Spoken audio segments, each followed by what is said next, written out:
Previous class में जो हमने क्वेश्चंस किए थे उन्हीं को हम आगे अब डिस्कस करेंगे। आपको जो दिए गए थे 6th A, calculate the cash from operating from the following balances. Calculate the cash from operating activity from the following balances. अब क्योंकि इस क्वेश्चन में हमें operating profit before change in working capital 1,30,000 already given है, 1,30,000 already given है। तो what does it mean? It mean अगर मुझे ऑपरेटिंग प्रॉफिट गिवन है तो फर्स्ट स्टेप भी ओवर है, net profit before tax, and second point operating profit before working capital वो भी गिवन है। I will directly write operating profit before change in working capital, that is 1,30,000। Agree everybody? Then यहाँ पे year 16 और 17 might भी आपकी book में 17, 18 या 18, 19 ऐसा हो सकता है, ईयर कुछ भी हो सकता है, बट दो डेटर 50 से 40 debtors are decreasing, assets are decreasing, तो ये ऐड हो जाएंगे। तो add decrease in current assets में सबसे पहले मैं डेटर लूंगा, 10,000 ऐड करेंगे। एग्री? फिर बिल रिसीवेबल हैं, बिल रिसीवेबल देखा जाए दे आर इंक्रीजिंग, तो that means current asset increase मतलब मनी इज गोइंग आउट, तो बिल रिसीवेबल इंक्रीज 2,500 आ जाएगा। एंड क्रेडिटर हैं, ये क्रेडिटर कम हो रहे हैं, that means you are paying, तो क्रेडिटर्स हम 5,000 लेस कर देंगे। एंड आउटस्टैंडिंग एक्सपेंस 800 है, 1,000 अगेन बढ़ रहा है, तो ये प्लस में आना चाहिए because your liability is increasing, you are getting money, that means bills payable again decreasing, तो that means you are paying money, 15,000 minus में आना चाहिए। एंड accrued income assets होता है, assets इंक्रीज हो रहा है, इंक्रीज मतलब माइनस। देन प्लस वाला इन्होंने सॉल्व किया, अगर हम देखें हमारे प्लस वाले के अंदर 10,200 प्लस में आ रहा है और 23,500 नेगेटिव में आ रहा है, तो आपका आंसर आना चाहिए 1,16,700। Okay. 6th B, calculate the cash from operating activity. अब अगेन मुझे क्या दे रखा है, operating profit before change in working capital. Once again no need to do the 2 steps, already done. Then मेरे ट्रेड रिसीवेबल क्या हो रहे हैं, इंक्रीज हो रहे हैं, तो my current assets is increasing, that means my money is going, the 36 will be deducted. Inventory decrease हो रहे हैं, तो that means I am receiving 20,000। Prepaid increase हो रहा है, -5,000। अक्रूड इनकम डिक्रीज हो रहा है, करंट एसेट्स होता है डिक्रीज यानी ऐड करेंगे मैं 2,000। ट्रेड पेबल इंक्रीज हो रहे हैं 40, मतलब liability is increasing, getting cash 40 add. 32 से 26 हो रही है liability, again my liability is decreasing, I need to deduct 6,000।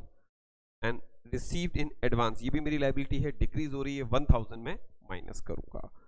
फिर मेरा आंसर आना चाहिए 1,64। अब देख सकते हैं 1,50,000 हमने यहाँ लिखा, इन्वेंट्री अक्रूड इनकम ऐड किया है, करंट एसेट डिक्रीज हो रहे थे, करंट लाइबिलिटी इंक्रीज हुई है 40, मैंने ऐड करा, और करंट एसेट्स में 36 और 5,000 इंक्रीज हुआ है, और करंट लाइबिलिटी 6 और 1,000 से डिक्रीज हुई है, तो अकॉर्डिंगली मैंने सब्ट्रैक्ट किया, आंसर आता है 1,64,000। Now we are discussing question number 8। I need everybody to concentrate on question number 8, right? Question number 8, how? सबसे पहले on 31st March Ramesh and company indicated profit of 1,25,000 after considering the following. Once again after considering the following, इसमें कहीं भी tax की information नहीं है, अगर tax की इंफॉर्मेशन नहीं है तो this is profit before tax, right? तो हम क्या करेंगे, हम सबसे पहले यहां लिखेंगे profit, net profit before tax 1,25,000, ठीक है? आई होप ये सबको क्लियर होगा। देन यहां पे हमें क्वेश्चन में दिया हुआ है depreciation on building and depreciation on plant and machinery and amortisation of goodwill, ये हम डेप्रीशिएशन की कैटेगरी में रखते हैं। टेंजिबल और इंटेंजिबल एसेट्स हैं, तीनों नॉन कैश हैं, तीनों क्या हैं, नॉन कैश हैं, तो तीनों एड बैक होंगे। तो एड बैक में हम देख लीजिए, depreciation on building 25, depreciation on plant and machinery 45, amortisation of goodwill 20। तो हमें ये समझ में आया ये तीनों नॉन कैश आइटम थे जो कि आपके प्रॉफिट को डिक्रीज कर रहे हैं, but they are not impacting your cash. Cash is with you, तो 90 is going to be add in your profit, right. Then हम अगेन क्वेश्चन पे गए, gain on sale of machinery. तो machinery is an assets, non current assets. You are not doing a business of machinery. If you are selling a machinery, तो that means you are selling your investment of your business. Business का investment क्या होगा? Plant and machine. तो 10 ये income है, तो income मेरे profit में जुड़ी हुई है, पर मुझे ऑपरेटिंग प्रॉफिट चाहिए इस समय. मुझे नॉन क्या मतलब ऑपरेटिंग प्रॉफिट चाहिए, तो मैंने इस गेन को लेस कर दिया 10,000 से. तो मेरा आया operating profit before change in working capital 2,05,000. But we haven't adjusted yet. क्या नहीं एडजस्ट किया है? Current assets and current liability, so that my trading account will also adjust. पहले मैंने ईयर देखे 18 और 17, ईयर रिवर्स तरह से लिखे हुए हैं. ट्रेड रिसीवेबल मेरे इंक्रीज हो रहे हैं 10 से. ट्रेड रिसीवेबल मेरे इंक्रीज हो रहे हैं 10,000 से, तो मैं ट्रेड रिसीवेबल को लेस कर दूंगा 10,000. फिर मैं आगे गया, इन्वेंट्री मेरी डिक्रीज हो रही है 6,000 से. ये ऐड होनी चाहिए थी, तो इन्वेंट्री को मैं 6,000 को ऐड कर दूंगा as decrease in my current assets. Cash in hand, cash in hand हम नहीं लेंगे. क्यों नहीं लेंगे? अरे कैश फ्लो ही हम बना रहे हैं, तो कैश तो एक्चुअल में आंसर आएगा एंड में कि इतने से इतना हुआ है.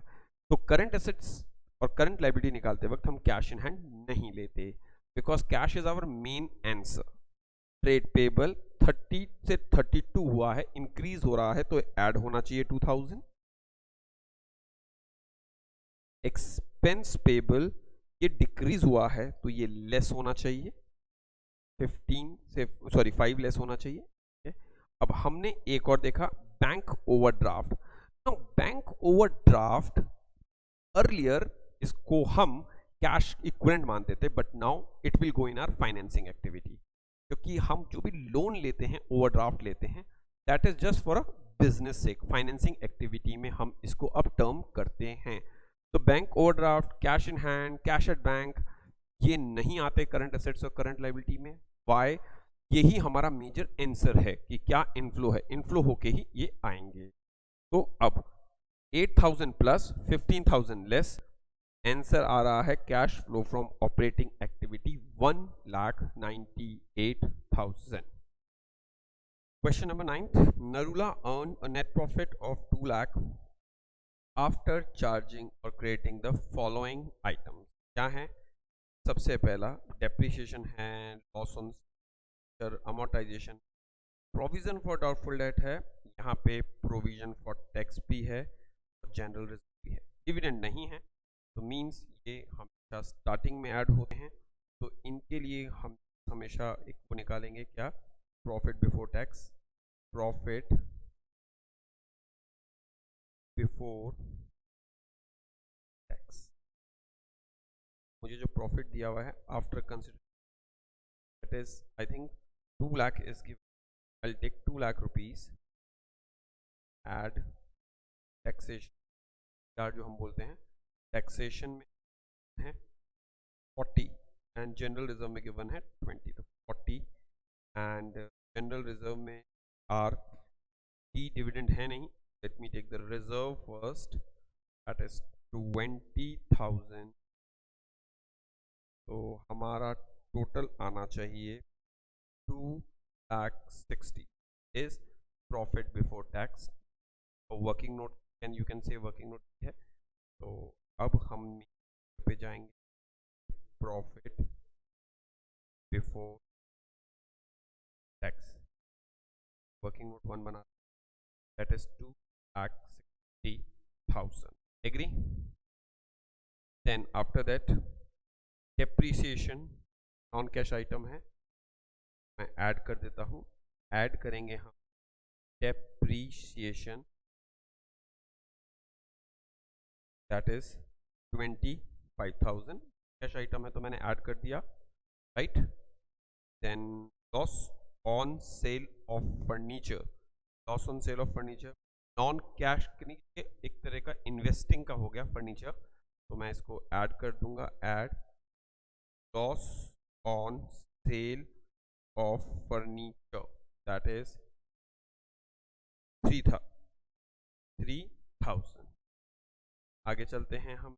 3000 लिखने के बाद और क्या क्या दे रखा है, और दे रखा था अमोर्टाइजेशन 8000, ये भी नॉन कैश है, this is of development cost, तो amortisation of development cost 8000 again add कर दूंगा। फिर provision for doubtful debt given है 2400, ये भी नॉन कैश आइटम होता है डाउटफुल डेट, क्योंकि प्रोविजन बनाया है, provision for doubtful debt 2000, agree. तो ये मेरे प्लस वाले हो गए, तो इनको मैंने अगर प्लस वालों को हम जोड़ के देखें टोटल कितना आता है 2400 है, सॉरी प्रोविजन,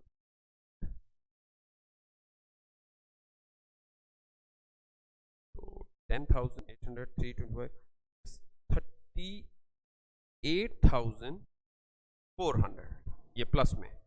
देन माइनस है हमारे पास क्या, गेन आ गया है सेल ऑफ मशीनरी, तो मशीनरी एक नॉन करंट एसेट से इन्वेस्टिंग एक्टिविटी का पार्ट है, इसमें जुड़ा हुआ है तो हटा देते हैं हम, तो gain on sale of machinery 9000, और 9 ही आएगा क्योंकि और कुछ है भी नहीं, माइनस में मैं इसको ब्रैकेट में लिख रहा हूँ, तो मेरा टोटल आ रहा है 2,89,400 मेरा आना है। इसको क्या बोलेंगे हम, इसको बोलेंगे हम operating profit before change in working capital, operating profit before change capital, one step is over. अब हम आगे चलते हैं, आगे अब हमें इंक्रीज डिक्रीज देखना चाहिए, तो ट्रेड रिसीवेबल 1817, ठीक है, इंक्रीज हो रहा है, कोई करंट असेट्स डिक्रीज हो ही नहीं रही है, दो ही करंट असेट्स हैं, कोई डिक्रीज हो ही नहीं रही। ट्रेड पेबल ये इंक्रीज हो रहा है, तो ये ऐड होगा, ठीक है, तो आ गया, मैं यहाँ पे देखा हमने ऐड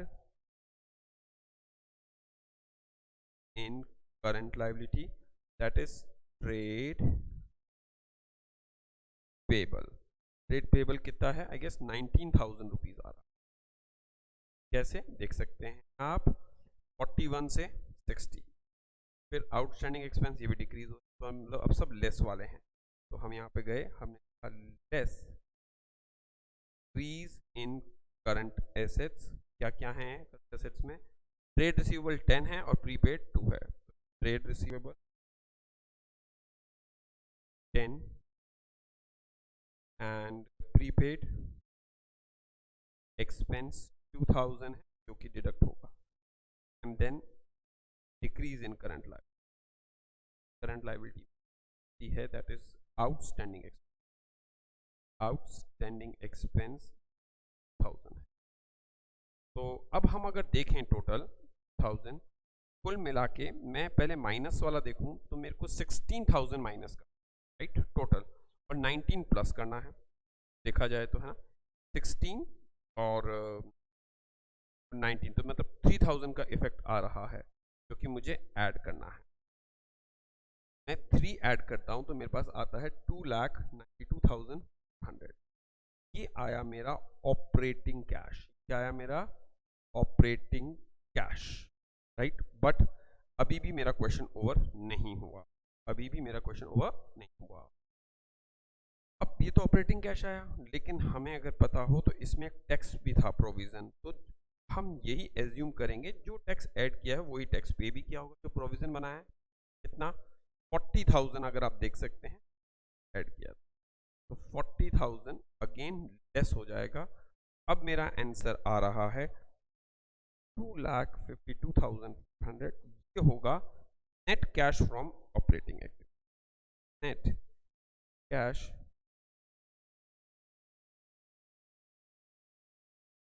ऑपरेटिंग एक्टिविटी।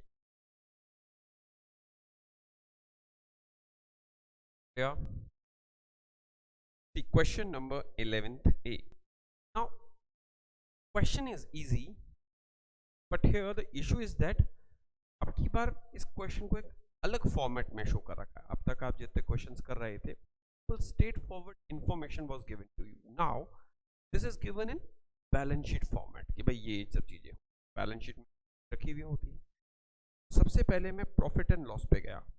मेरे 17 में था 60,000, 18 में बढ़कर प्रॉफिट हो गया 65। तो इसका मतलब अगर मेरे को यहाँ पे कैलकुलेट करना, कैसे निकालूंगा प्रॉफिट फॉर द ईयर 5,000। आओ, पहले था 60, बढ़कर हो गया 65। लास्ट ईयर तक मेरे पास 60,000 रुपये पड़े थे, 65 हो गए, यानी 5 से इंक्रीज। तो इस साल मेरा प्रॉफिट रहेगा 5,000। क्या कोई टैक्स या रिजर्व या डिविडेंड है? हमने कहा यस, जनरल रिजर्व है। जनरल रिजर्व से 2,02,000 और बढ़कर हो गए हैं 2,30,000। तो इस साल दैट मीन्स जनरल रिजर्व में मैं 35,000 रुपीज डाले हैं। तो यानी 5,000 मेरा प्रॉफिट है और मेरा जनरल रिजर्व क्या कह रहा है कि 35 मेरे पास भी आया है। हम कहते हैं ओके, अगर 35 आपके पास भी आया है दैट मीन फर्म ने 40,000 अर्न किया है। 5,000 P&L में पड़ा है, 35 जनरल रिजर्व में पड़ा है इस साल। तो भाई 40 कमाया होगा तभी जनरल रिजर्व कोई आदमी सेव कर रहा है। तो अब हम क्या करेंगे, यही हमारा प्रॉफिट बिफोर टैक्स होगा। टैक्स की कोई information, profit before tax that is 40,000। अब ट्रेड रिसीवेबल, ये तो करंट एसेट की इंफॉर्मेशन है। आउटस्टैंडिंग सैलरी भी, गुडविल हो रही है 80 से 70, कम हो रही है, यानी ये राइट ऑफ हुई है। गुड क्या हुई है? Right of. तो मैं यहाँ पे लिखूंगा एड, अमोर्टाइज लिख सकता हूँ, राइट ऑफ लिख सकता हूँ, goodwill written off, write off this 10,000। Agree? और कोई इंफॉर्मेशन नहीं थी तो ये 10 ही आया और क्या 50। इसको मैं बोलूंगा operating profit before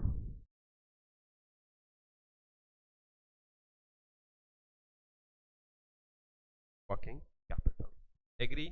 everybody agree? आए बेटा। फिर ट्रेड रिसीवेबल पे गए तो ट्रेड रिसीवेबल तो बढ़ रहे हैं यानी माइनस हैं, और वेजेस प्रीपेड ये भी बढ़ रहे हैं, तो यानी दोनों बढ़ रहे हैं, माइनस है। कैश को तो लेंगे नहीं, कैश तो आएगा ही नहीं हमारे इसमें, ठीक है। तो अगर हम ये देखें, ये हम आइटम्स ऑलरेडी ट्रीट कर चुके हैं। अब ट्रेड रिसीवेबल पे आते हैं और एक आउटस्टैंडिंग सैलरी है जो कि बढ़ रही है, तो जो कि कम हो रही है। ट्रेड रिसीवेबल क्या हो रहा है? कम हो रहा है।